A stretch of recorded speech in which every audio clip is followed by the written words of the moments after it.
Hey everybody, this is Dark Side Elite here, and I want to do this video. Now, this is gonna be one of my longer ones because the Crisis event did something now actually pretty interesting. They gave us the perspective of Black Lightning with the Earth Crisis in their story, and then you had to watch part three.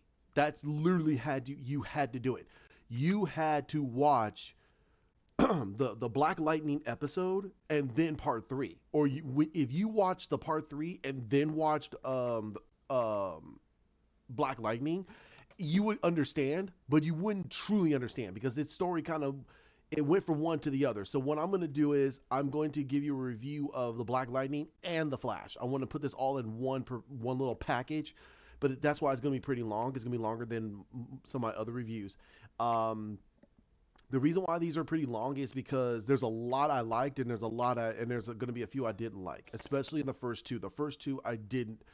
Oh my god, they were written again. These are the way they wrote these. It did not flow to what they already pre-established. It's like they just basically this is its own continuity and that's it. And that's not how you're supposed to build this universe. You're supposed to build it where each story flows in a consecutive way. That's why the crossovers make sense. You're going to cross these people over. Their stories are supposed to congest into a one linear story. It doesn't feel that way. It feels like everything just went into a complete tangent. And I'm going to get into that because what they did in part two was a nostalgia trip because I'm seeing a lot of people complain and bitch about the fact that Tom Welling wasn't in the Superman suit or that they screwed up Batman. I hate that version of Batman. Why is he a murderer? Why is this? Why is that?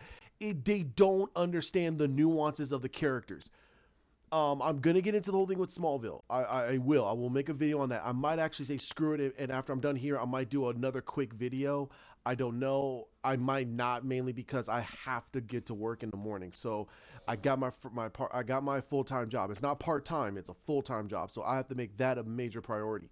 But I know you guys will most likely want to read these reviews, and there are some reviews out there that are very positive. There's some that are very negative. I'm giving you an honest review, and it's me because I watch these shows. The only ones I don't watch is Supergirl and Batwoman, and that's because I cannot digest someone wagging a finger at me all day. I can't. If they're trying to tell me that the concept of what I believe in is wrong and they're right, that is not how you're supposed to talk to an audience. You're not supposed to lecture an audience. You're supposed to educate them through through a more subtle way so they can see your side of it, but they're not being told they're wrong. They're basically being told this is an outcome. You know, you could still be right, but at least just come to a consensus. And that's the whole point of every what I feel that a lot of YouTubers should be out here doing.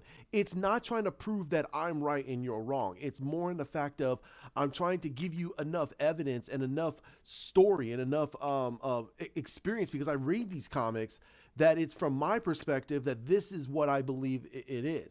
Now, I could be wrong, but that's the whole point of comic books. They're subjective. They're not telling you in a linear way unless the character is telling you in one way. However, things can change because they retcon a lot of things. Okay. So, let's get into the whole Black Lightning. Now, Black Lightning Black Lightning is written very, very well. Now, I'm gonna also link Thorias Unlimited. He's a pretty cool cat. I do watch some of his reviews on Batwoman because I read three different people's perspectives on that show, and this is another guy that does not watch any of the CW shows.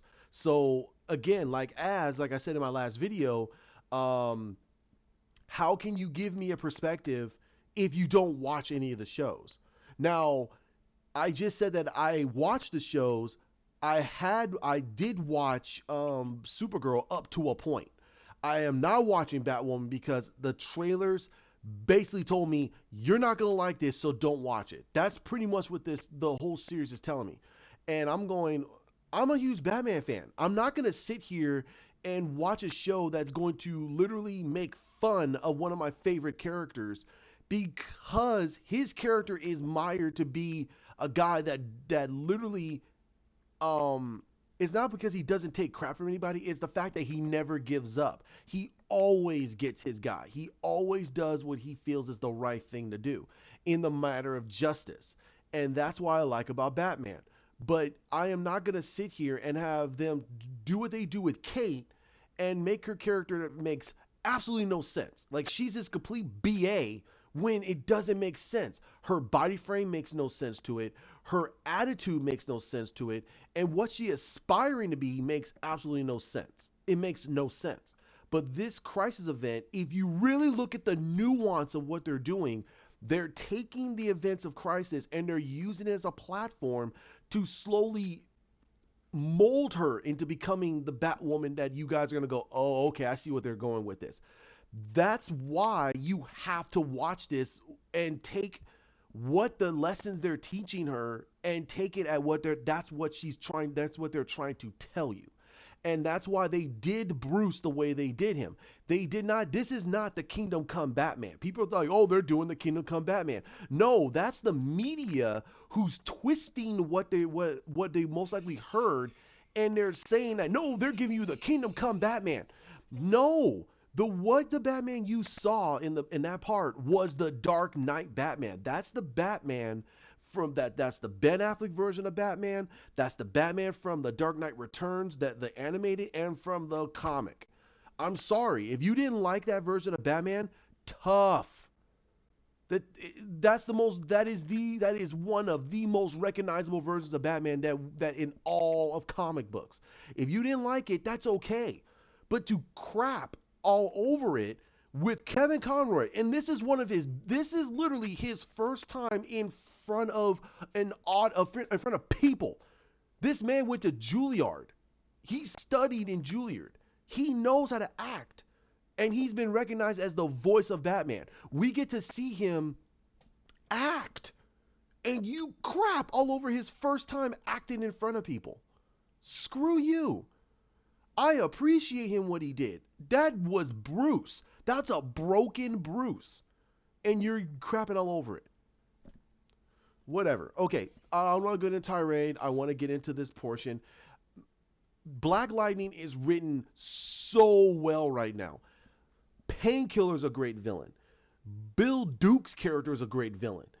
They're doing the levels of drama that makes sense, and they're really showing that everything that's going on in Freeland is slowly eroding at Jefferson's his moral center, because he's always built on the fact of he's supposed to inspire the people of Freeland to not be under the boot of any person. That's pretty much what he is. He's supposed to fight for the little guy. And now he's in the middle of an occupation. His daughter, his eldest daughter, Thunder, is literally playing as Blackbird, and she's beating up people, and she's being a thug. That's pretty much what he's trying to say. You are being a thug. Now, the way that they're writing the story, she's right, and so are the people, and so is his old friend, and everybody that's in the resistance. They're right, but he's also right, because he's at a point where he's like telling them, the more you keep resisting them, they're gonna utilize that, and they're gonna come back even harder. We're no good dead. But their defense is, if they kill us, that might get the people to want to look at us. He's saying they're part of the government. They can make it all go away. You're fighting an unwinnable battle. That's what he's trying to say. And like I said, he's right on one aspect, they're right on another. And you got right in the plain middle is not just Freeland, but also Jennifer, because she doesn't understand. She feels that both sides are right. And that's what I'm saying. Both sides are right. So that's where the story of Earth Crisis is on Black Lightning. Because they had to introduce a way of how they're going to introduce Black Lightning in the middle of this whole situation. So basically, Jennifer is making a vlog. Basically, she's making a vlog towards her dad to tell him that she's working for the ASA. She's but she feels she understands. Oh, I'm sorry, she's making a note to her family because she's talking to she Jennifer nicknames her sister, her eldest sister, Anissa. She nicknames her Harriet because she's like Harriet Tubman, and and so she's making a vlog to her sister. She's making a vlog to her mom, and she's also making a vlog for her dad. That's what you're getting from this. And she's telling them the why she's feeling the way she does. Like she loves her powers, but she hates the fact that she has to hide her powers. She wants to be more normal. She lost Khalil, and now she's in the middle of this occupation. She wants to fight, but these Markovians are proven to be a true threat, so she wants to take them out, but she doesn't trust Bill Duke's character. She doesn't trust him at all. So she's split into three different ways. And that's where when the red skies show up, Bill Duke's character tells her that the Markovians need, the Markovians are doing this, and she says, "Hey, are you okay?" And they have the conversation about what her next mission is.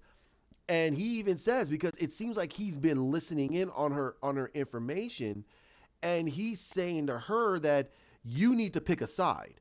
You need to either pick my side or your father's side, but you need to do it quickly because the Markovians are not going to care. They took something out. We need to rebel back. And he's imploring her. No, he's trying to twist her into thinking that he's the only defense they have because the Markovians are going to win. When that's not true because they got Black Lightning, Thunder, and now Lightning. So if she listened to her father and gets the training that she needs and gets the right suit and tech, she'll be more powerful and she can easily freaking take care of the situation and become a very, very strong hero. She could be able to control her powers and be able to truly have a normal life like her father did. Her father does have a normal life. He does have his powers, but he doesn't let his powers rule him.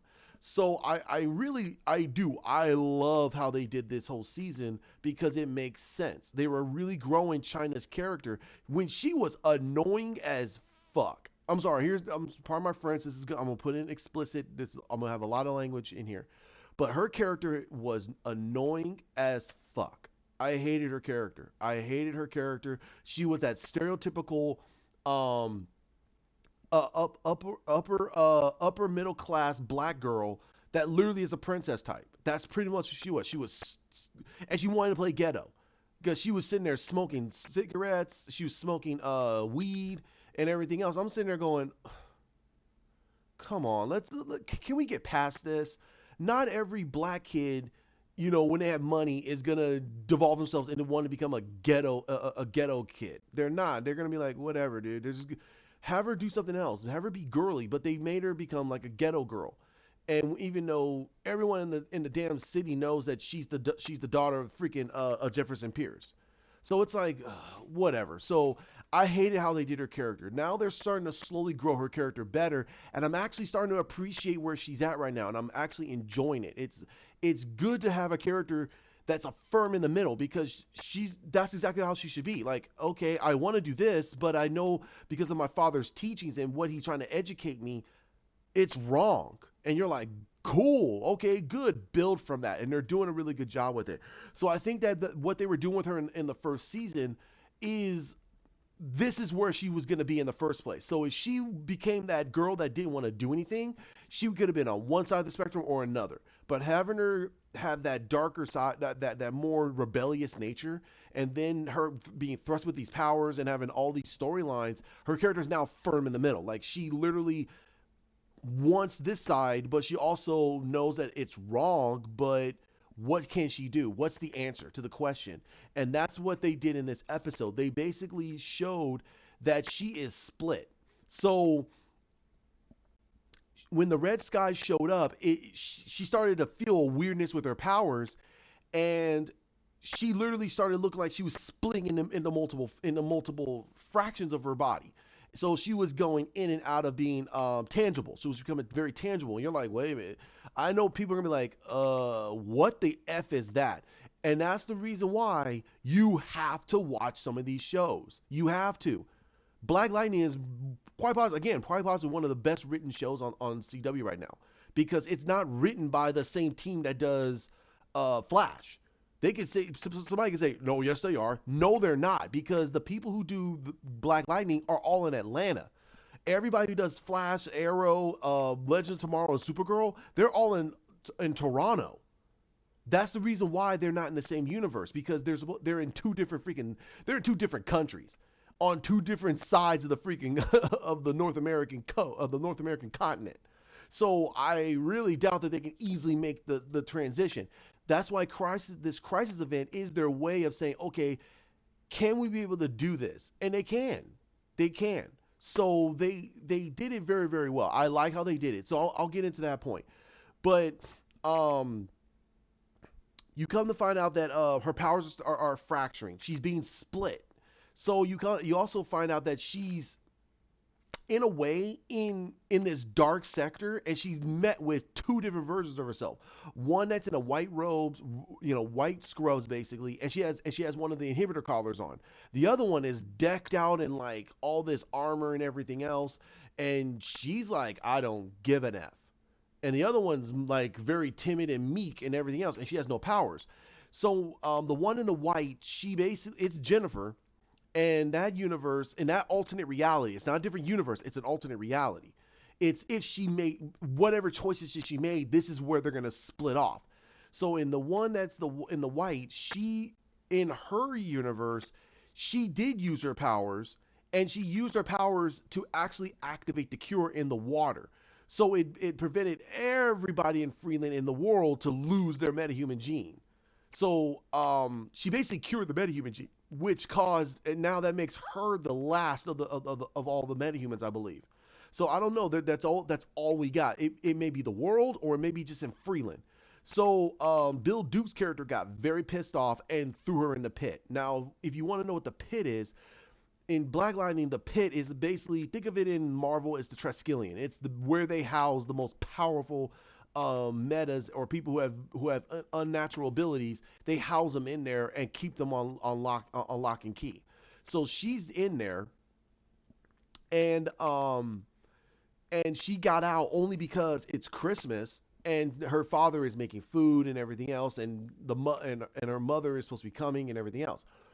But Bill Duke's character shows up with the ASA, and Jefferson's like, "Hey, whoa, whoa, whoa, whoa, I don't know what the hell's going on, man." And Bill Duke reveals that they captured the pastor. They captured the pastor, and the pastor revealed that, yeah, Jefferson Pierce has been working with us this whole time. So he ratted him out. He ratted him out. He was the freaking, and that right there made me go, wow, dude. For this pastor has been screaming that they have to beat him and all this and that. He's not Judas. This dude sung like a bird. Like, man, this dude went. He was tweeting so easily. He's like, yeah, Jefferson Pierce. Oh, yeah, he's been helping us. He's been doing this and this and this. I'm sitting there going, oh, man. Jefferson's sitting there going, Chris Williams. This man's been around for, oh, my God. He's been acting since he was a young man. Literally, probably in his teens. This dude's in his 40s. This dude has been acting for over 30 years. This was the best actor they got on this series. This is the best actor they got. This man shows the level of wisdom, experience, the gravitas, and literally the persona of being Jefferson Pierce. He is Jefferson Pierce. I'm sorry. The only person I can see that can play Jefferson Pierce as good as him, dude, I have to go through a list. There is not many black actors that can do it on TV and be that good. Chris Williams in that scene looks so defeated. Like and I'm not saying like he looked depressed or broken. No, he was scared. He was like, I did nothing. Like, hey, what the hell, man? No, I did everything. Dude, you literally got in how he looked. It did look nothing like how Jefferson Pierce is that we see him. Jefferson Pierce would snicker. He would snarl. He would try to fight back. That's Jefferson Pierce. This version of Jefferson in this woman's universe, this dude looked like he was like he looked like, and I hate to use this derogatory term, and I hope that some people can forgive me for saying it. He looked like a black dude who got his door kicked in by some redneck white dudes back in the 1940s. And he had a white woman in the room. And they're going, boy, you got a lot of explaining to do. He looked like, oh, I did nothing. Like he was scared to death.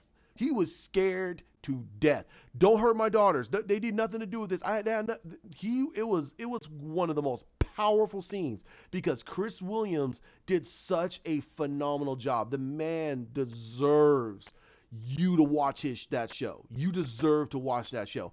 The first couple of seasons, they're building it up. They're building it up. But he has been awesome. He's awesome. And he played that scene near perfect. That's genuine fear. That's genuine fear for a man and Jefferson Pierce is supposed to be a proud black man. He's a proud black man. The dude shows literal no fear. And he was afraid. And that was the crux of that whole scene. You saw genuine fear. And Bill Duke's character said, well, just too late for that. And he blew him away. He killed him right in front of his daughters. And they're sitting there screaming, no, Dad. They're crying. And he just said, Merry Christmas. And he leaves. He walks out, says, Merry Christmas. I'm like, wow, man. He kills their dad on the a few days before Christmas. Said, nope, he's dead. And he also threw the line like, just like your dad, you just don't know when to play you just don't know when to play your part. And you're like, wow, dude.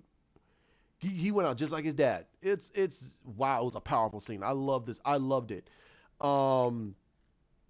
Then Jen got thrown back into the pit, and everybody's trying to talk to her, and she's very upset, and then you see that our Jennifer is watching this, and she's like, my God, what the heck? What the hell? And then we get back to the real time where it's what's going on, and it shows that Gamby is listening. He has never seen anything like this before. But he starts to analyze the data, and he says that it's antimatter.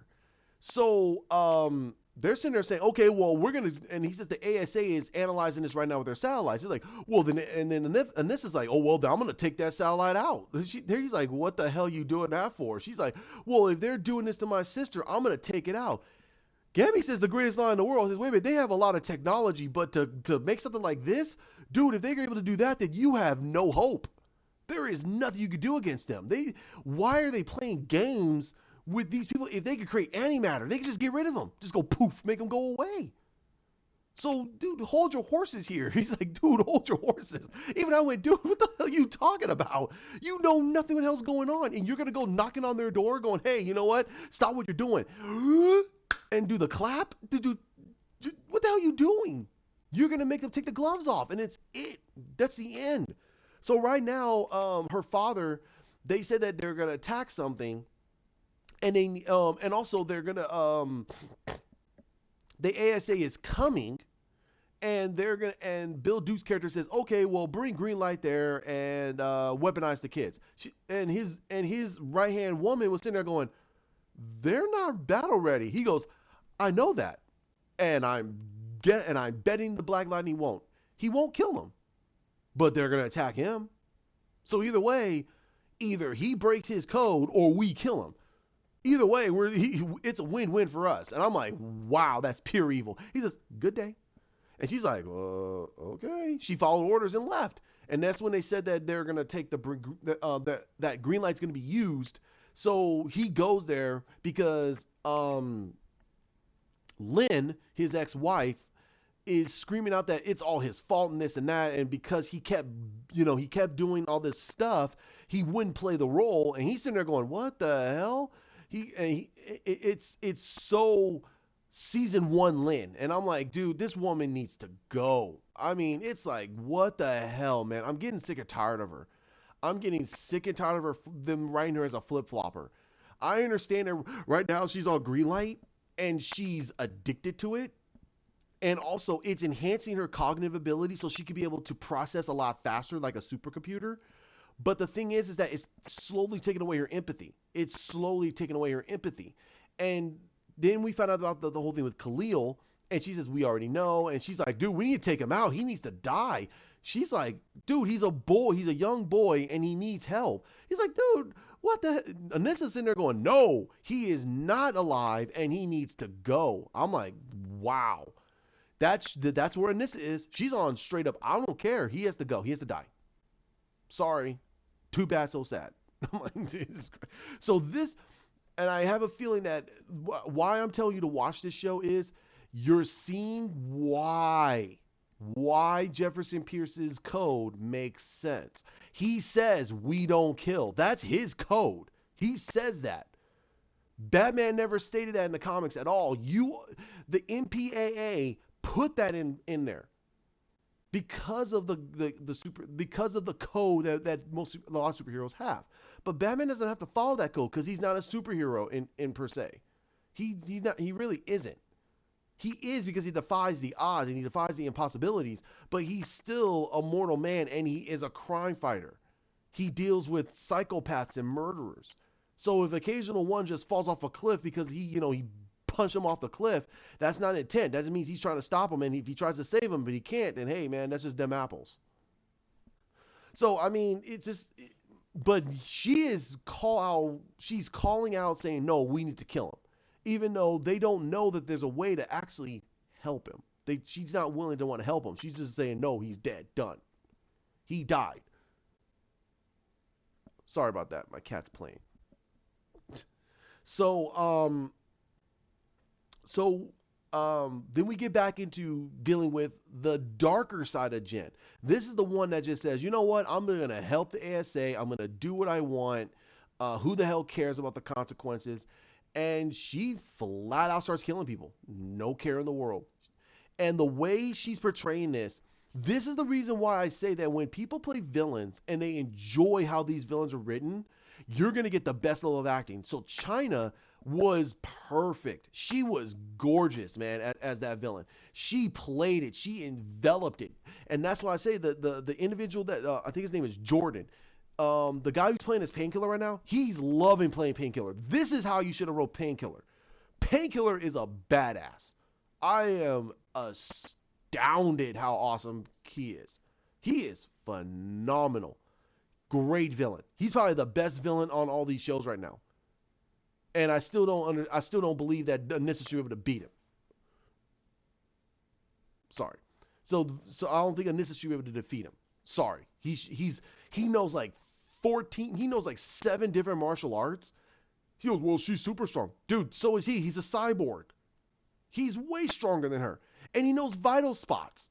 She doesn't know nothing about no vital spots. Her dad never taught her that. He did. He knows that stuff.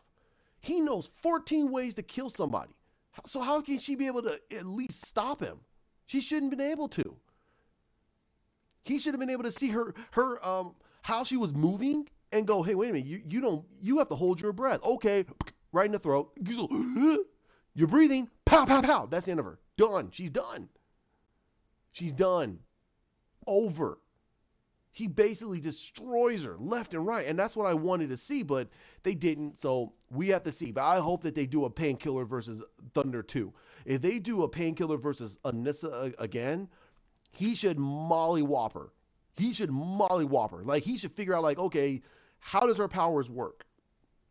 He figures it out in the fight. He goes, you have to breathe. You're holding your breath. She goes, oh, God. And he just takes her completely to school. He takes her completely to school. And that's what I want to see. I want to see this girl get toppled because she needs to be educated. Thunder believes that her powers makes her, like, she could take on anybody. I go, no. She fights either Batman, she fights, hell, forget this. If she even fights Supergirl, Supergirl will toss her. There is no way she could punch Supergirl off her feet. Her strength is not that strong. Supergirl can lift bars over her head like it's nothing. She stopped a plane. She redirected a plane by using flight and her strength at the same time.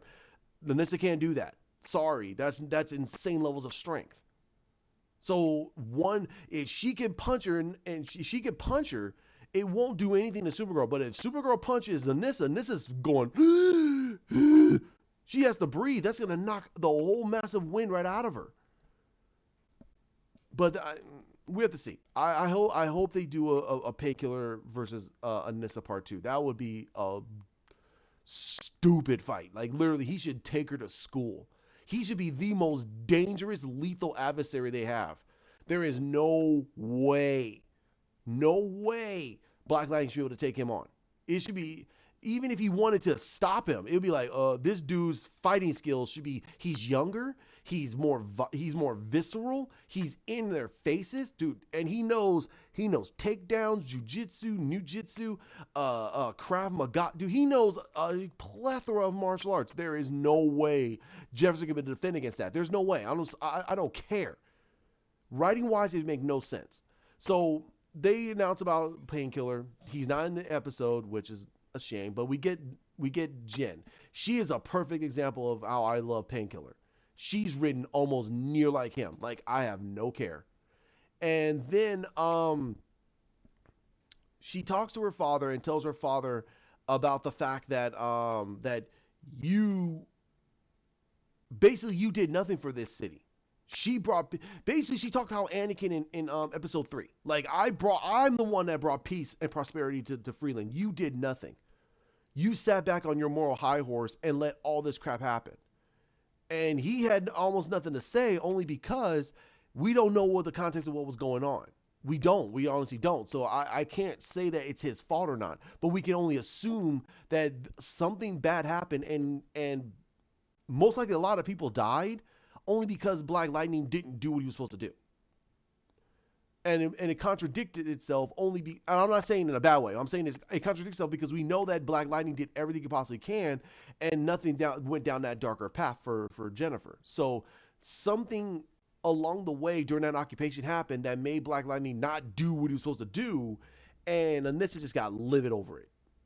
So I'm hoping that soon we get to that crucial point. But I think that because of the way they wrote this, it's not going to happen for Jen.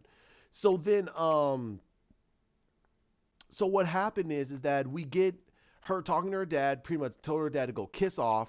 She walks out, and then she gets then you see our Jennifer looking at this, and she's looking at her dad, looking at her, looking at her dad, and she's starting to realize that something detached between the two of them, and she's like, oh no, no, no, no, this is not supposed to happen either. Like she is angry at her father, but that's still her dad. She still loves her dad with all of her heart. That's her dad. But something broke. Something broke in this version of Jennifer that made her just go down this darker path to go, and she murdered almost everybody inside of a hospital only because they thought that there were Morcovians in there. So she's like, yeah, well, can't make it on without breaking some eggs. I'm like, wow, that's just cold and deep. Like, wow. So then we get more information about the fact that when they're pulled in, that's when Jennifer starts to reveal what were the breaking points. And it's a self-reflection to what she was talking about. And this was the payoff. Everything that they set up in the first scenes of this episode paid off in this one. Because she says that enjoy your powers. They're a gift from God. Your dad, and she goes, my dad told me to do it only because he knew you were going to do it anyway. That's the reason why he accepted the fact that you did what you did. He knew you were going to do it anyway. But you shouldn't be ashamed of your powers. You should be embracing them. They're a gift. And he said the same thing about his powers. Like, they're a gift from God. He should want to use them to help people. And that's what she's trying to tell this version of Jennifer, while she's telling the other version of Jennifer, who's pretty much telling her, oh, so you think that who do you think you are? You think this is the Wiz? And she's sitting there talking about the Wiz. I was like, wow, dude, she brought in the Wiz. Wow. That movie is old. I remember when I was young and that movie came out. Okay. However, then she reams into her, telling her that going down this path is going to literally destroy you. Now oh yeah. Okay, sorry. Back up. Before that, she saw Jennifer go home, and it was a message from her sister that brought her in there, and she got an intervention. And they're all telling her that you need to stop. This is and she's sitting there telling them like, no, you can go F yourselves. I'm finally living my life. I'm finally able to do what I want to do.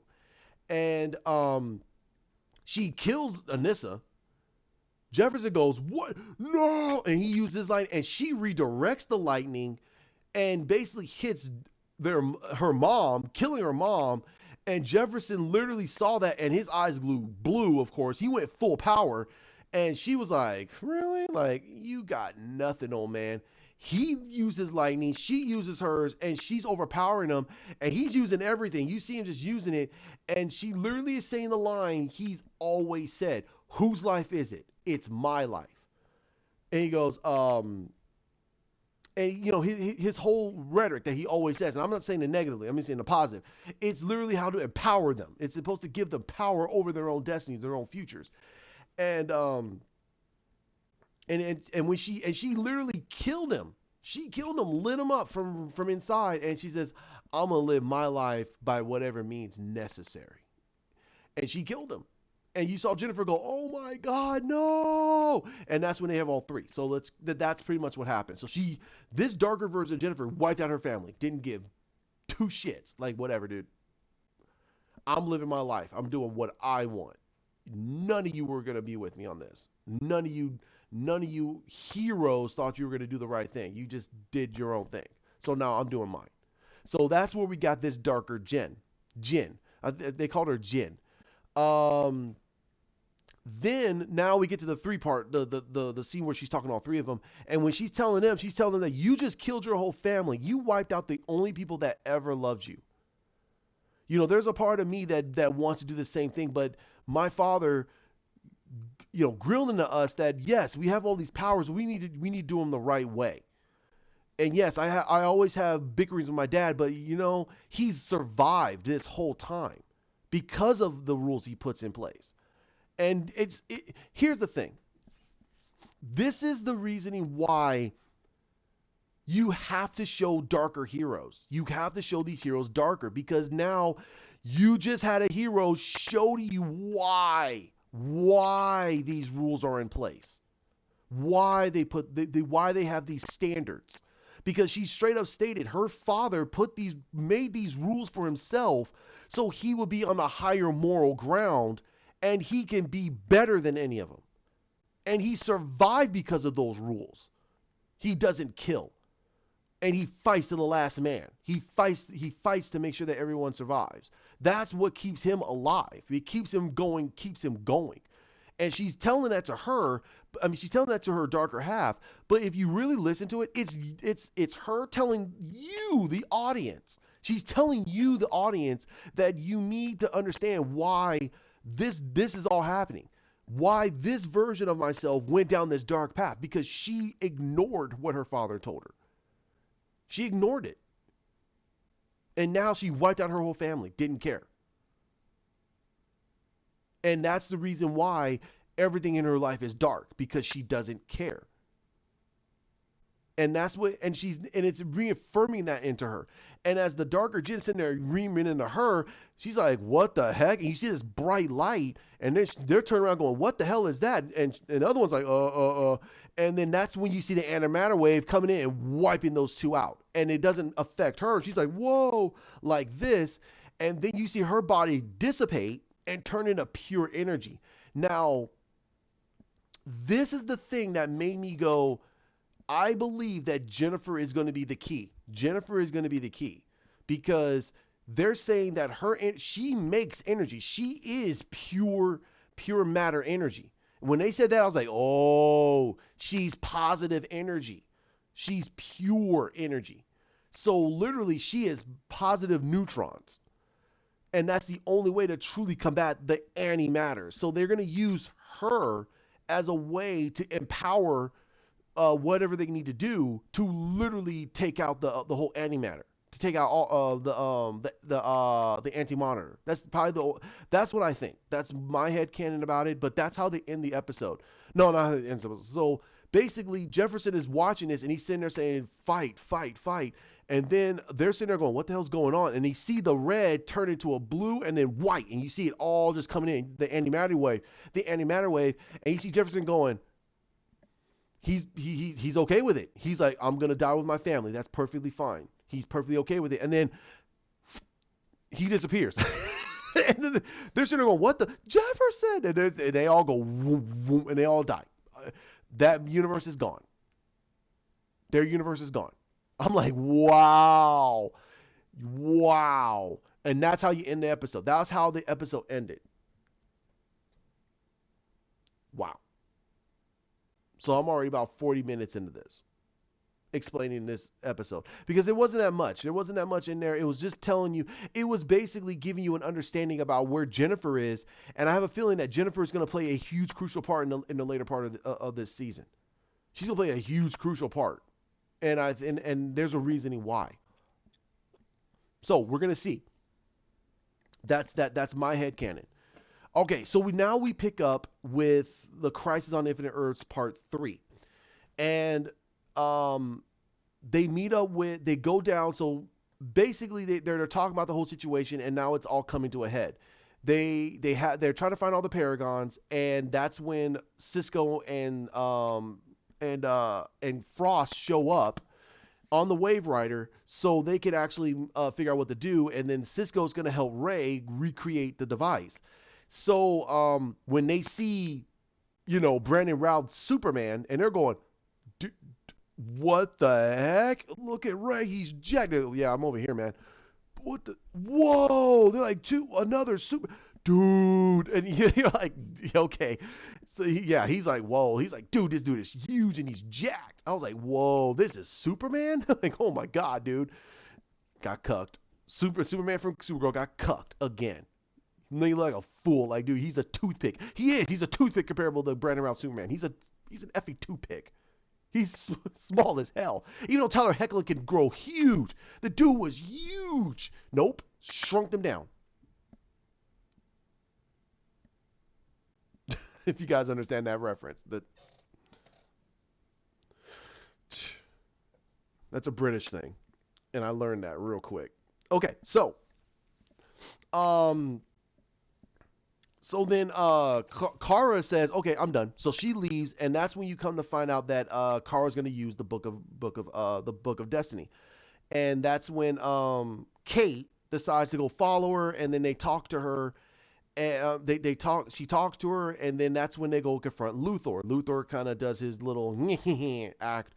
Kate grabs him by the arm, almost breaks his arm off, and he's sitting there going, "Okay, well, you have to do this," and he goes back into his device, and then she tries to do it, but then Kate gives her the understanding that if you die, then we lose because you're the paragon of hope. I know you want to bring back your planet, but you want to bring back your reality and all realities. But if this thing makes you go mad, why in the heck would you want to risk that and risk the rest of the multiverse?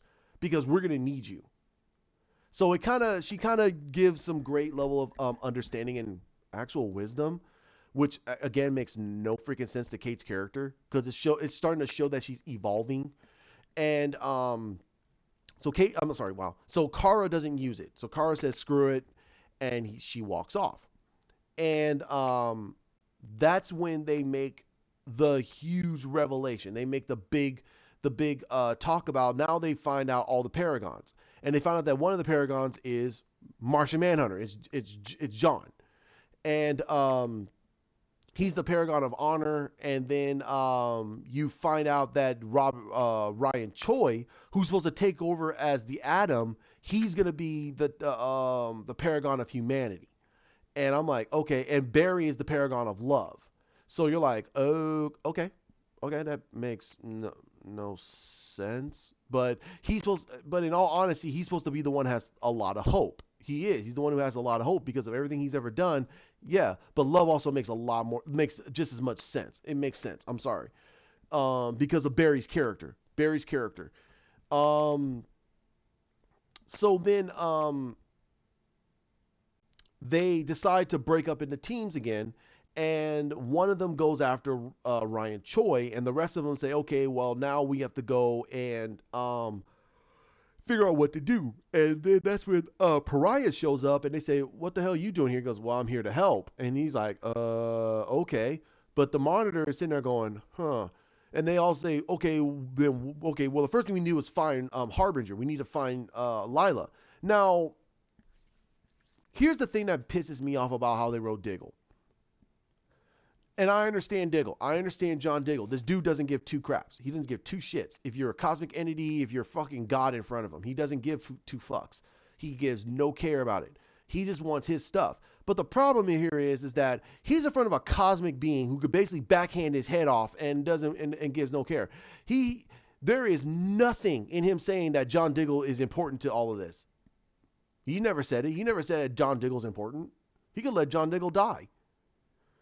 And I think that's how they're writing it, is John Diggle is unimportant to all of this. He doesn't bring any levels of importance. That's how he's fronting it. Like, well, if I'm gonna die, then what does it matter? He's gonna be a prick.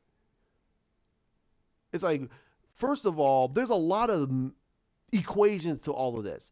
He even stated that I didn't even predict that your friend Oliver was gonna die right now. He was supposed to die later. He was never supposed to die here. This was never the end of his story. That tells you a lot. So then they have to go and get Oliver's soul back. So you have Mia, John, and Constantine, and they use the card. They go to Ellis's universe. So they go to the Lucifer universe, Earth 666. That's pretty much what it is. Yeah, Earth 666.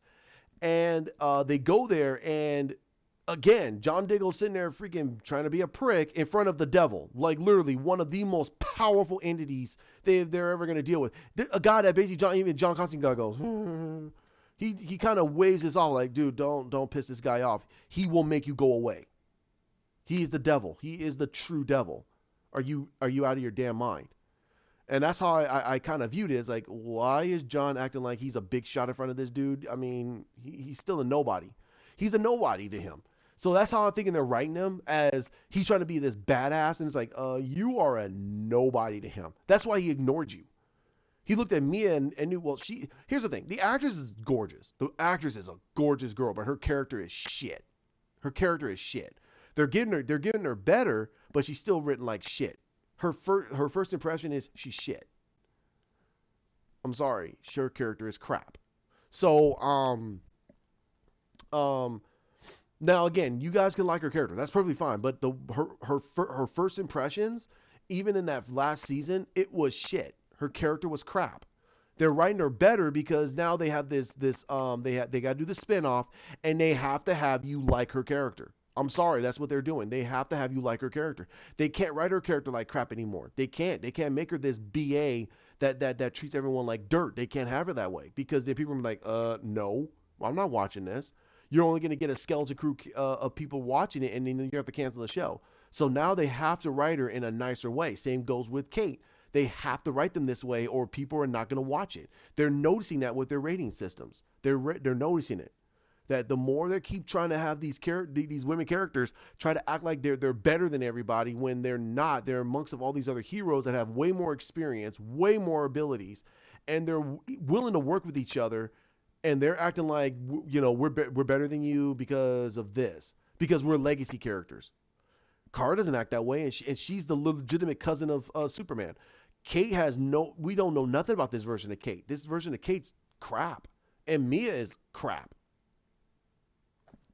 Whatever. So we get to a point where now they use the card, and he says that he goes, here's the card. He gives him the card, and he says to him that to get to purgatory, you have to get in and get out before the card fades. And then when they say, well, what happens if the card fades? He goes, well, then our soul is stuck in purgatory all day, forever. They're like, what? What kind of deal is that? Well, that's the only way to get into purgatory. Like, oh, beautiful. So they used it, and they go to Lian Yu, which is a cheap way of doing it, which is funny. So they go to Lian Yu, which is purgatory, basically, and they try to find Oliver. They do find Oliver, and Oliver basically almost chokes Constantine out, even though, why couldn't Constantine use magic? They're in purgatory, which will enhance his powers a lot. He's in a mystical realm. I mean, what the hell? But obviously he must not have his magical trinkets with him, whatever.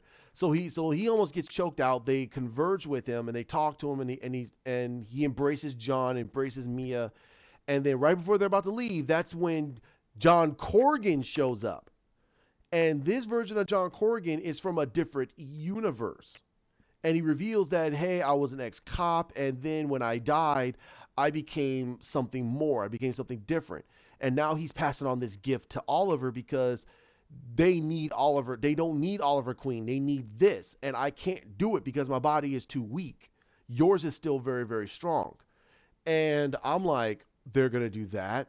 Oh, I've totally forgot about this. This was revealed a long time ago, but by them stating, CW execs stated that the Spectre is going to be involved in this. I was like, oh boy. So they're going to do the storyline where Oliver Queen becomes the Spectre, because that happened in the comics. It did happen in the comics. Oliver Queen became the Spectre before Hal Jordan did. So wow, okay, all right. Let's see how this transpires. So Oliver Queen, he tells Oliver Queen that this is the only way.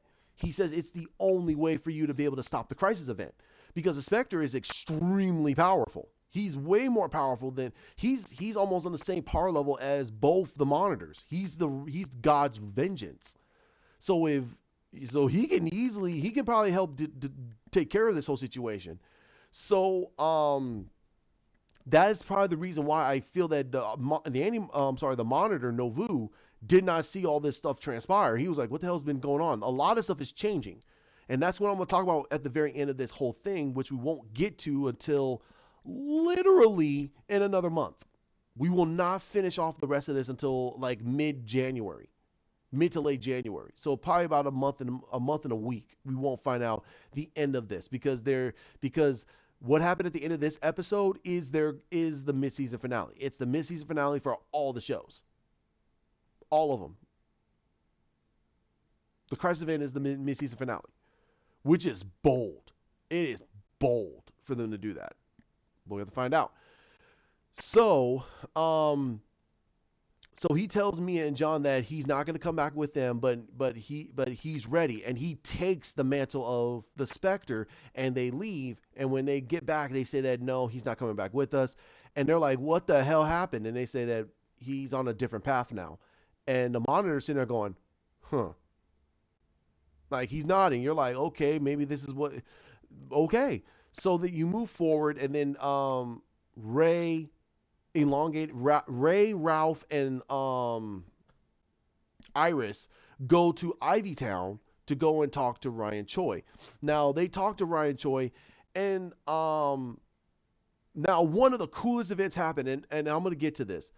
Basically, they talked to Ryan Choi, and when they talked to Ryan Choi, they said to him that we're superheroes and everything else, and we need their help. And he talks to Ray like, "Ray Palmer, man, I read your theory about molecular physics and all this, and this is how I learned about the density and everything else." And he's like, "Wow, yeah." So, and they're like, "Hey, whoa, okay, dude, we really need him to come with us. Like, we can't go into this talk right now." So when they reveal to him that the Earths are being destroyed, he kind of goes, "I'm out," and he leaves. And he says that he cannot leave because he wants to be with his wife and kids, his daughter. He's sorry, he can't. He cannot leave them. That he feels that he would be abandoning his family. So Iris goes to him and talks to him and says that, he goes, "Are you a superhero?" She goes, "No, but my husband is." And that's one of the things that we both grasp, the fact that he goes out there all the time and live with that fact that I will probably most likely never see him again. But you know what gives him through it is the fact that, and she reveals it, and I don't want to reveal it. I think you also watch the episode. It's still a good episode. It's written by most of the Flash writers, so it's done a little bit better. But Iris gives a good speech. It's actually a good speech, and it makes sense to the scope of the series up to this point about why Barry does what he does. And then they come in and they say, "Okay, so what's the verdict?" And he goes, "I guess I'm gonna tell my wife I'm gonna be late for dinner." And they're like, okay, what did you say to him?" And she reveals something that when Barry talked to her, he told her the same line that she told Ryan, and it filled her enough up with love to actually move forward, because he's sitting there saying that this is probably the last time he's going to see her. So we got to make this count, and you got to do what you got to do. So make it work. Do what you got to do. So she's like, okay. So she leaves and does the thing, and they got Ryan Choi. Now we're gonna get to the rest of this is gonna be what happened when they went to the when they went through to the door that Nash opened. Now it's supposed to be the anti monitors. It's supposed to be the room with the anti monitor, and this is what happened. So they went there. No, the monitor told them that okay, you have to go there, and I have to leave, and he leaves. And Cisco runs up and says, "Hey, whoa, whoa, whoa, whoa, whoa! What the hell you mean I have to go with?" He goes, and he says that he says that the only way for this to work is unless Vibe lives. He goes, "No, my powers are gone. I gave him away." And and he literally twists his hands and then boop, gives him back his powers. You're like, really? He just gave back his powers. It said he goes literally, do what you got to do. I'm out. And he left. He leaves. So then he opens the portal. He opens the portal to where where Nash was last seen, and that's when they see Pariah, and that's when Barry runs in, and they're saying, and he says that, he says that's the reason why we need Vibe, because Vibe can be able to touch Pariah and see how he was able to open the door. So he was able to do that, and then that's when he says, I don't remember how I did it, and then he used his powers, saw how he did it, and then did it. So they open the door. Flash gets there. They open the door, and when they go in, it's the anti-monitor's lab. They see the device, and they see this. They see the cosmic treadmill. They see the treadmill, and they see this thing just running along on it, just like this, like how my hand is kind of moving on the screen. And they're like, "What the hell?" And even Barry's like, "There's someone running on that thing." Dude, it's the 90s Flash. I love it, dude. It was great. This was the scene I've been waiting for. And I said this on Facebook. I'll even say it on Twitter. I'll say it to anybody. This scene is exactly what I wanted. This is what I wanted. I knew they had to do this scene. This had to happen. So when they got there, they said, okay, so we got to get him off that thing. And they said, okay, so what I'm going to do is I'm going to open a portal instantly, 2 portals, and he'll run right into the portal and it open up right there, and we'll get him off the treadmill. They're like, okay. So they do it. He goes, and he comes out, and then he reveals what happened to him. He says that the moment he got disappeared by the monitor, and after Elseworlds, he appeared back, and then he got captured by the Manny monitor, threw on this device, and ran on it this whole time. And they're like, what the hell? So we did stop the device. That's fine. And it shows the animator stop and go right again. He goes, no, you got to put me back on that thing. They're like, why? And he goes, no, it was a booby trap. The moment you got me off this thing, it sent a countermeasure that actually is going to destroy all the Earths all at once. And they're like, oh, you got to be kidding me. So then they sitting there saying, okay, so, and then that's when Barry realized, this is what I had to do. And you see his face going, like, he's ready. He's ready for this. He puts on his mask. He goes, I have to get on that thing. And then you see the 90s Flash looking and going, and man, oh my God, man, how they did this, it brought a tear to my eye. Not a legitimate tear, but an internal tear, because I grew up on the 90s Flash. I love John Wesley Shipp's version of the Flash. He felt like the 90s corny Flash, but it was a great series. We got Mark Hamill out of it. We got Punch and Judy out of it. We got a lot of characters out of it. It was a great series. I might sit back and watch some of it. I know how corny it's going to be, but still, who the hell cares? It's a good show to go, you know what? If it wasn't for this, we wouldn't have gotten this. I'm sorry. If it wasn't for John Wesley Shipp's Flash and how popular and how strong it was, even on CBS at the time, because it was on CBS, we wouldn't get Grant Gustin's Flash. I'm sorry. It probably wouldn't have happened. It probably wouldn't be as popular as it is now because of how much of an impact John Wesley Shipp did as his Flash.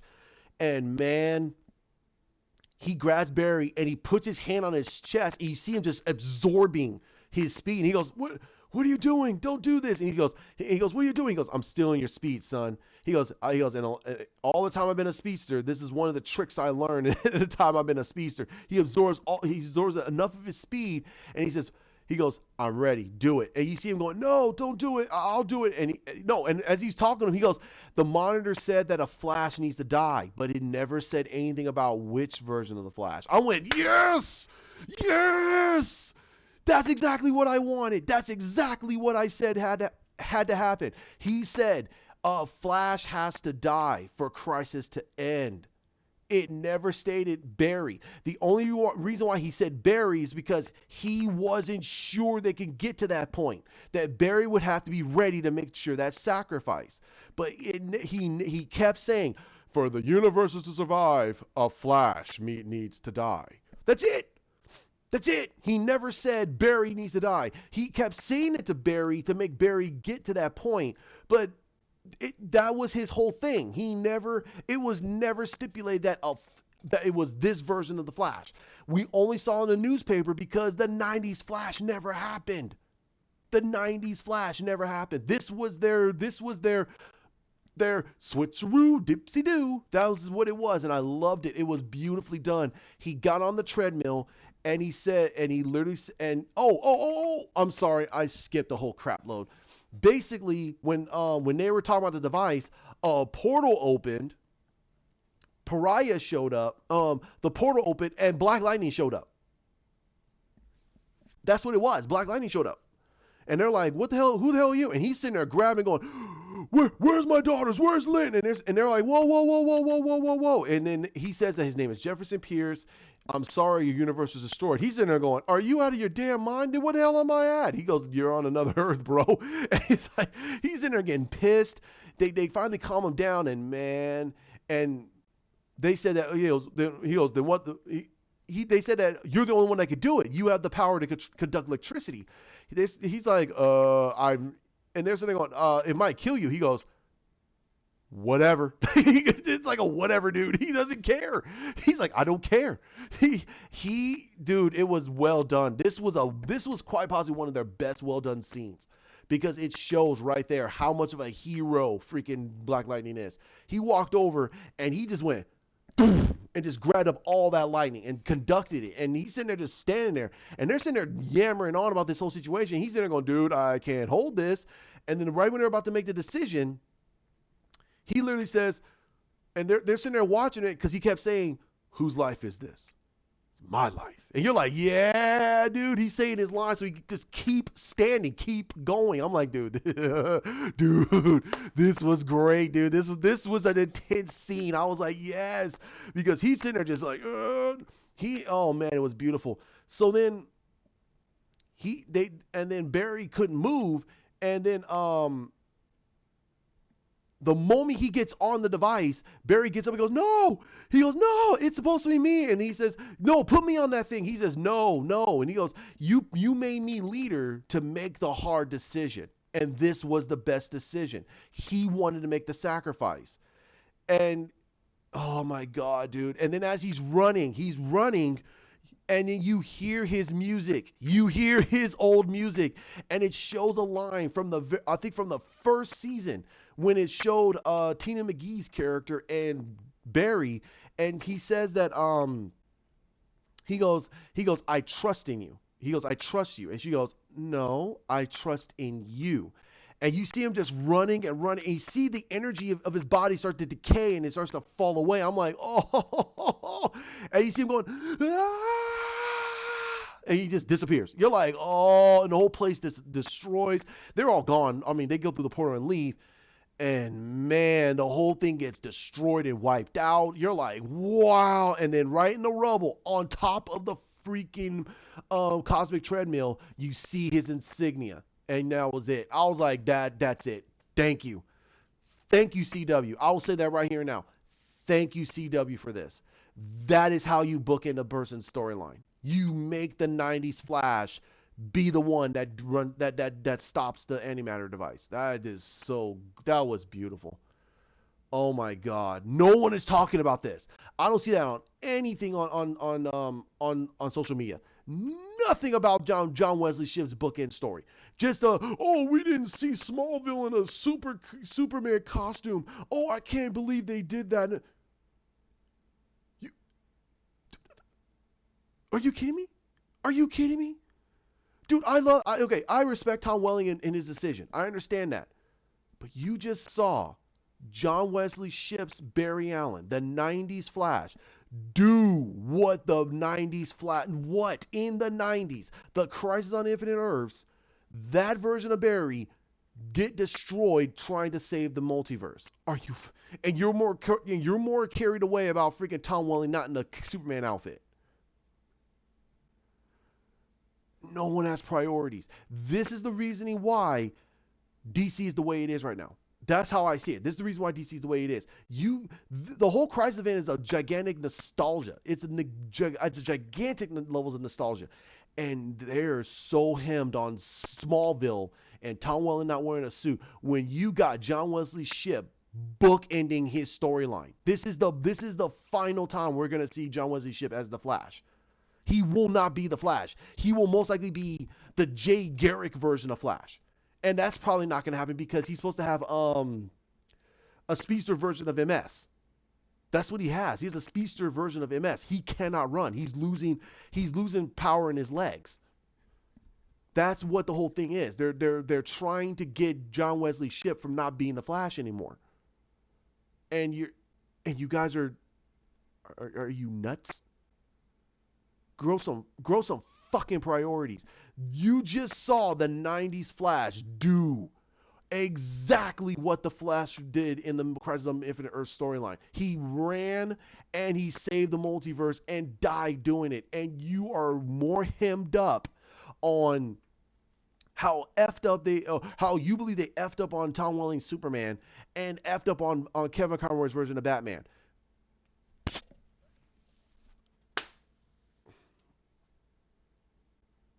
That's my opinion. That's my opinion. You got anybody who speaks negative about it. That was a great way. That was the greatest scene out of everything they did in Crisis. That's the greatest scene. You bookend his storyline. The whole reasoning why everybody was so hemmed up on Crisis on Infinite Earths was mainly because we saw John Wesley Shipp's Barry in Elseworlds. Everybody loved it. I loved it. And you get to see his final run, and you guys are pissed. It's all over the place that you're pissed more about Tom Welling is not wearing a Superman outfit. If I was any one of those actors, I'd have been like, I don't care that Tom Welling's not in a suit. That was his decision. Why aren't nobody talking about that John Wesley Shipp? Why is nobody caring about that?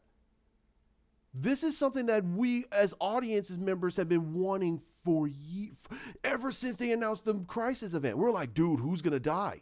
Is it going to be Grant Gustin? No. Lava said, no, it's going to be John Wesley Shipp. He's going to do it. We knew it. I knew it. There is no way they're going to kill Grant Gustin in doing this. There's no way. They're not going to do it. They introduced the 90s Flash. They knew you knew he was going to do it. He said that his universe is gone. It's gone. He has nothing to live for anymore. His friends, his family, everything, it's gone. So this is his gift. This is his gift, dude. It made me emotional. It was his gift to everybody. Here's my gift, so you guys can live for another run.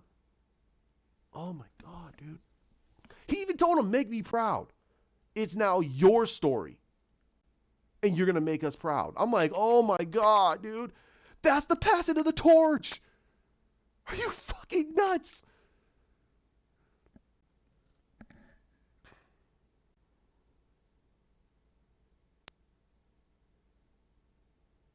I'm sorry. Okay, so they go back to the Wave Rider, and one of the weirdest scenes, and I understand, and I'm gonna explain it. They get back, they're very solemn, but they saved the multiverse, so that some of them are happy. But you see Iris run up to Barry and say, oh, "You're alive, and he goes, "Yeah." But it was he said it was the 90s Flash. It was Earth 90s Flash, and she's like, he made the sacrifice, and in this weirdest expression. Now here's the thing, in the crux of the scene, it makes sense that she would be happy, but she looked like she was elated. elated, like, oh my god, yeah, yeah. She's sitting there smiling and holding on. I'm sitting there going, that's a weird way of expressing this. Everybody else is like, wow, like another death, another hero falls. And this woman is happy that her husband's alive. I mean, I understand her husband's alive. I understand it. I'm not taking away from what her emotion is supposed to be, but she should not be elated. She should be like solemn, like he is. Like, I'm happy you're alive, but man, because she knows that the '90s Flash is gonna look like his dad. He said it. He said it. Barry said that guy looks like my dad. And you don't think he mentioned that to her? Of course he did. He probably told her that. So again, you have Barry, who just watched another version of himself, who is his dad, who looks like his dad, who made this sacrifice to save everybody. She shouldn't be like, ee! She should be more like, oh, and just give him a hug and just hold. That's it. Just a moment of silence. That's all that would have needed. To me, just them made me go, what? I laughed because I was like, this is stupid. She should not be like going, ee! like they won the day. It's like, what? She wasn't like that when Oliver died. What the hell? I mean, I was like, okay. I don't want to hear and there that. So we catch up to everybody going, okay, so what do we do now? That's when Harbinger shows, and they said, okay, well, we got Harbinger back. She doesn't remember anything. But then Pariah was still there. And they're wondering, why is he still here? And that's when Barry started putting two to two together, saying, hey, wait a minute. If Harbinger has been with the Anti-Monitor, and you're brought here by the will of the Anti-Monitor to see bad events from happening, then... And that's when you realize that the Anti-Monitor is controlling Harbinger this whole time. And he basically kills Novu. And Novu's sitting there saying that you'll never win. He says, yes, I will, of course. Kills him, absorbs his positive energy, and basically recreates the antimatter wave, and starts to come in, and they're like, oh, what do we do? And he says, nope, you do nothing. And the age of heroes is gone. It's time for the age of the antimatter. I will recreate the antimatter universe, and I will become its god. And I'm like, oh boy. So that's when Pariah realizes that, wait a minute, I know what I have to do. And what he does is he uses his powers and grabs all the Paragons and picks them up and sends them away. And right when it hits, everybody gets wiped out. Even Pariah. Everybody gets wiped out. And right when and they all appear, and they're like, where the hell are we at? And she goes, there's no way. And you're like, what? He goes, we're at the vanishing point. And I'm like, that makes sense. That makes absolute sense. You can't destroy the vanishing point. That's at the edge of time. You can't destroy that thing. It'll take way too long for it to get there. It's going to buy them a lot of time. A lot, because it's at the true edge of time. So as long as time keeps going, it's going to always be there. So anywhere we could be way over here. By the time it gets here, the edge of time would be it'd be too far away again. So it's like, what the hell? It's at the edge of time. So they're at the nexus point, which is in the vanishing point. So then they're like, okay, so what the heck is happening now? And that's when you see this red light coming out of Brandon Routh Superman, and he's going, what the hell's going on? They're like, what the hell's going on? Whoa. And then he fades away, and in the middle of it, he's telling Kara to not lose hope. Don't lose hope. And he's telling her that if you see Lois, tell her I love her and this and that, you know.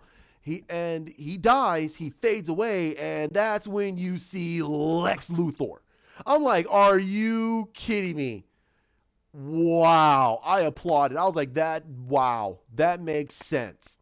That makes absolute sense. He gets up, and they're like, how the hell did you survive? He goes, well, I read that book of that book of destiny, and I decided, and he took out a page, and he says, I decided to change my destiny. And he changed his destiny, and he made him the paragon of truth.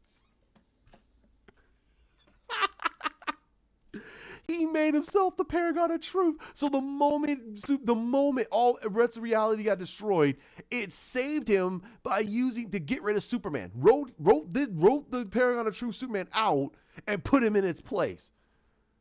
Because that's not destiny. That's not the way destiny works. So he's sitting there going, huh, great. So what's next? I was like,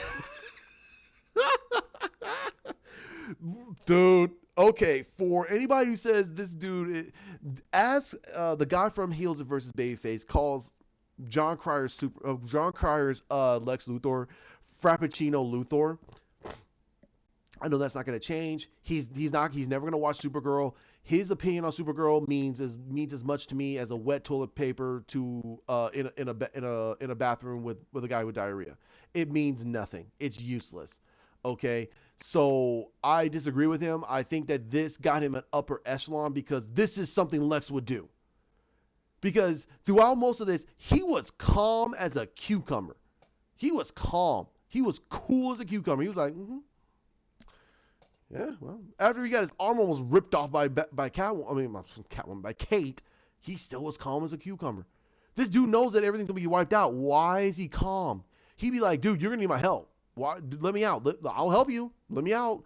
He'd be asking to be let out. Like, hey, I will help you. As much as I hate Superman, I will not. But he was calm. Like something was part of a master plan. That was great.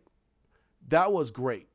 Just by him erasing the Paragon of Truth, the Superman, the Christopher Reeve Superman, he wrote him out and put himself in his place is genius. Genius. I agree with that. That was beautifully done. That is a Lex plan. You know what? All Supermen are wiped out, so I'm going to make sure Alexa survive. And if we save the multiverse, they got to say Lex Luthor had a hand in it. They got to say it. They can't take that away from him. Or he'll lie. He'll be like, look, see, those heroes are taking away my moment of triumph. I helped them. To save the multiverse. And they're taking it away from me? Why? It's like, what the hell? So right there to me, I go, dude, that is beautifully done. You're lying.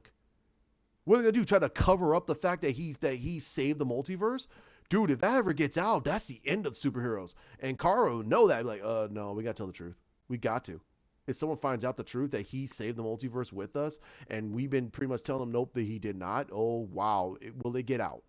So, yeah, that is a Lex plan. Lex would do something of that caliber. He'd be like, yep, erase Superman, put me in his place. I'm the new Paragon of Truth. I applaud. That was great. That's a great way to end it. Everybody was shocked. I'm shocked. The whole CW audience was shocked, most likely going, are you kidding me? I know some people are upset. They're pissed. They want to see more of Brandon Routh's Superman. I know. They're probably most likely pissed. I say to them, fuck you. Fuck you. Let's judge it after the whole thing. Don't judge it on every single episode. Judge it as a whole. Because you can't judge a story just by each chapter. You got to judge the whole story. Did they give us a great beginning, middle, and end? That's how you got to judge it. And they don't do that. People don't do that now. They view it as every single episode. And I go, what the hell? You don't know what the ending arc is. And the more you keep judging it, the more they're gonna change it all just to suit your the way you want the ending to be, and it's gonna make no sense whatsoever. So instead of giving creativity to the directors and the showrunners to give these arcs, you're taking it away from them because the studio is gonna say, nope, you gotta do it this way. Oh, we're gonna lose more ratings. Sorry, too bad, so sad. So here's my thing. I have not very much to complain. Just the natural stuff. I don't like how they did Kate. I think Kara's character is a little weird.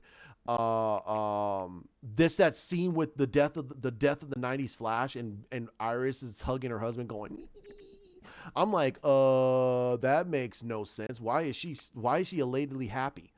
Dude, the guy just watched his dad die again. That's how he sees it. That's how he's viewing it. I don't care what, some idiot's going to try to say, some stupid moron's going to try to say.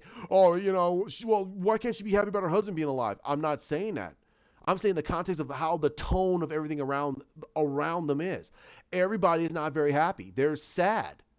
They're sad. Cisco isn't that happy. Neither is Caitlyn or Frost. Neither is Jefferson. They're not happy. They just watched this hero decide that, nope, my world is gone. I got to do this for you. And oh my God, it's such a it was a touching scene. For what they did with Green Arrow's death, times that by 100 because of how much John Wesley Shipp loved being the Flash. He loved being the Flash. And him passing that torch on now to Grant Gustin, he's telling him, my story ends. It's now your story. Make us proud. I'm like, dude, done. I am going to be happy. I'm happy. I am thoroughly happy. I am very happy. And I have a feeling this is what they're going to do. They're going to reintroduce the 90s Flash one more time for Barry. They're going to do it one more time for Barry. One more time. It has to be done. It has to be one more time because we still don't know what's going on with the Reverse Flash. He's still out there. He's still out there. So we don't know. We don't know. And this is supposed to be the last Eobard Thawne. This is the last version of Eobard Thawne, who's supposed to look like freaking Harrison Wells. We don't know. So I'm thinking that we're going to finally get the 90s Flash coming back to help Barry one last time. John Wesley Shipp, yes, this is supposed to be the bookend of his story, but it's not the bookend to the Flash's story. And I think that they're going to have it where John Wesley Shipp's going to put on the suit one last time to help Grant Gustin's Barry defeat Eobard Thawne. Finally, just get rid of him. And it has to help. And take this. This is my gift to you guys. This is my gift to the CW writers. Make it. You don't have to do it this season. Do it in a later season where he's going to confront Eobard Thawne one last time. He literally told Eobard, I'm done. Why are you doing this? Why can't you just give up your hatred? Just give it up, dude. I don't want nothing to do with you. Just go back to your future and do what you want. I don't care. Just leave me alone. And Reverse Flash cannot do it. He has to do it. And he does something that messes up Barry's powers, his connection to the Speed Force. And that's when the 90s Flash comes in and helps Barry one last time. And Bart's like, what the hell? How did that happen? And he notices that it's another Flash. It's another Flash. How the hell did that happen? You're supposed to be gone. That's how, and you're like, whoa, like he's very acknowledgeable. What the fuck happened?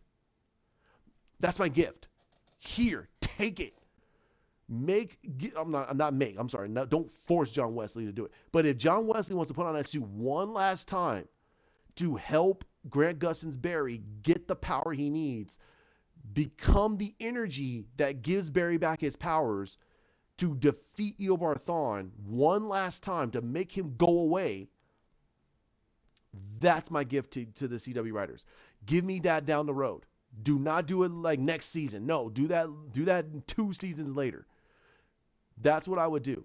Because Eobard Thawne is still out there. Now, we don't know if he's going to be in the rest of this Crisis event. We don't know. That is still secretive about what they're doing. We know that they finished all the filming. They finished all the filming of Crisis. It's done. Now they're on a massive break to start doing their individual episodes. And we know Arrow's going to do 2 more episodes and it's done. Because their 8th episode is Crisis 4. And their 9th and 10th are going to come in 2 more weeks, and then it's going to have its series finale.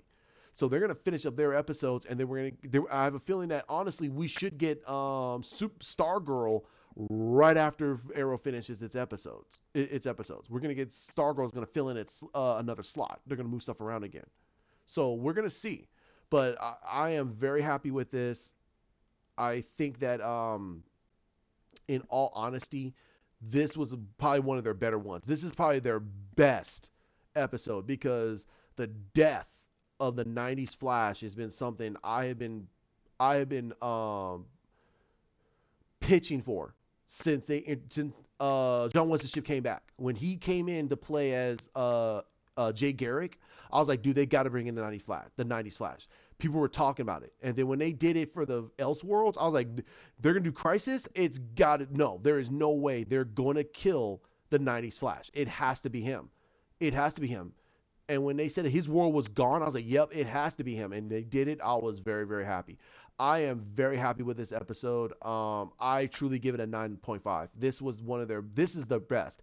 And you got it off the back end of Black Lightning with its phenomenal episode. So you get Jefferson, and he's at this point in his life where he is like, he's pissed, he's angry, his world is gone, his family is fractured, his city is in ruination, and now he has to be now he's amongst these other heroes. But it's like, what the heck is going on? He doesn't know nothing about no multiverse. He doesn't know nothing about that. And you're like, wow. So the only other thing I want to say is, the reason why I think this is one of their better episodes is literally they gave the fan service that makes the most sense. It makes the most sense. There's certain things that I had problems with, but just because the death of the 90s Flash is hands down the main reason why I wanted to watch this whole Crisis on Infinite Earths. I didn't care about anything else. Oliver's death I already knew, and I knew that Stephen Amell was going to give a phenomenal performance for it, and he did. And I want to see what they're going to do with him as Spectre, as the Spectre. But I don't care now. I don't truly care, because I think that they gave me my full release. I'm good. I'm good. I am perfectly happy with it. I think that I'm done with Crisis on Infinite Earths. I will finish watching everything. I will definitely give you my reviews.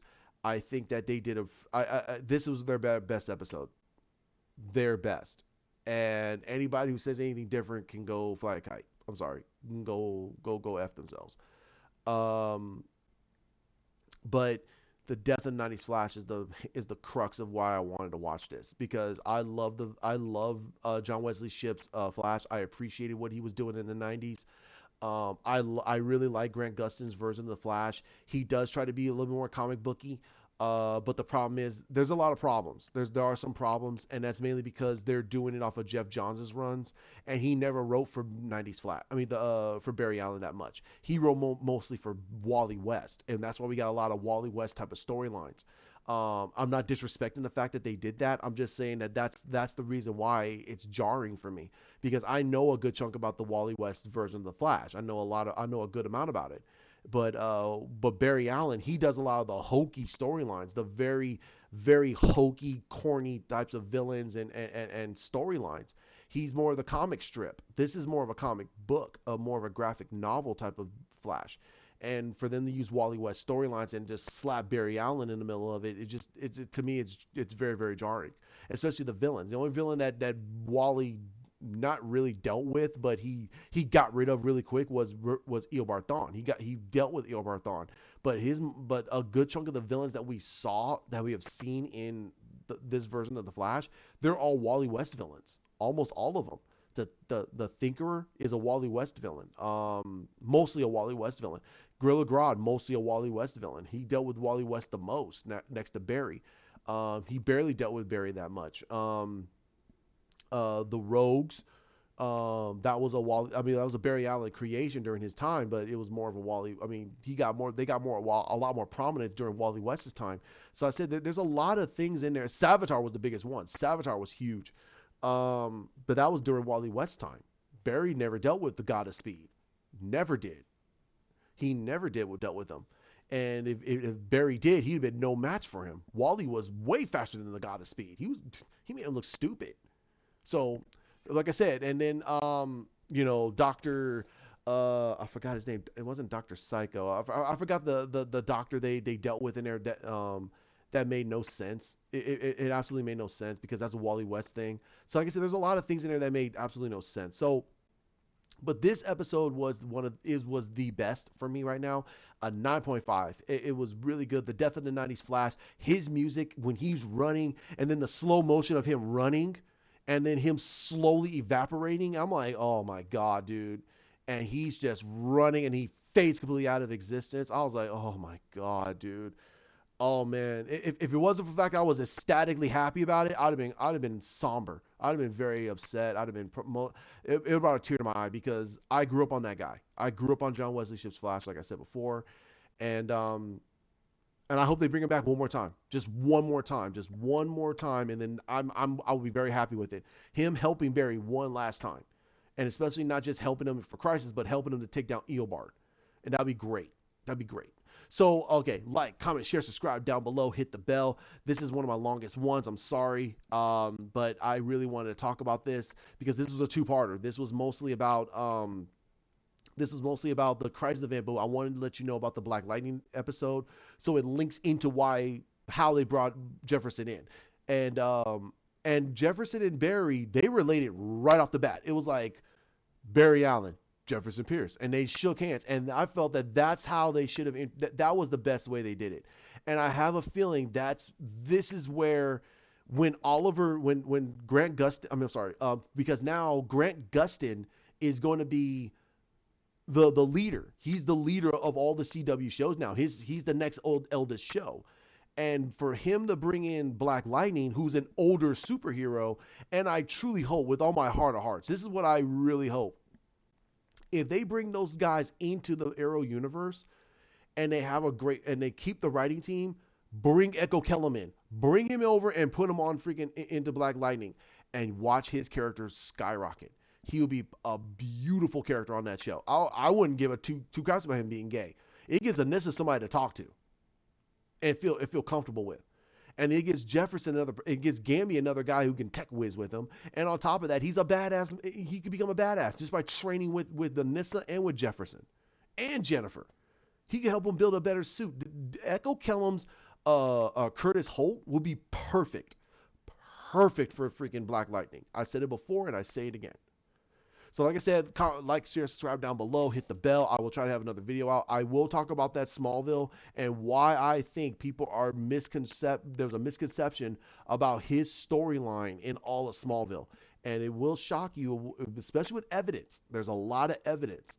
And I hope that I get some views on that. I hope you guys watch it, okay? You guys have a great one, and I hope you guys enjoy this review. And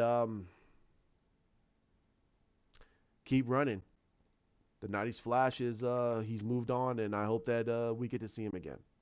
Thank you, John Wesley Shipp. Thank you so much for that. I'm choking up because that guy did a really great job with that role, and he came in and blew it out the water. I'm gonna miss him as Barry Allen. He was awesome. Thank you. Bye.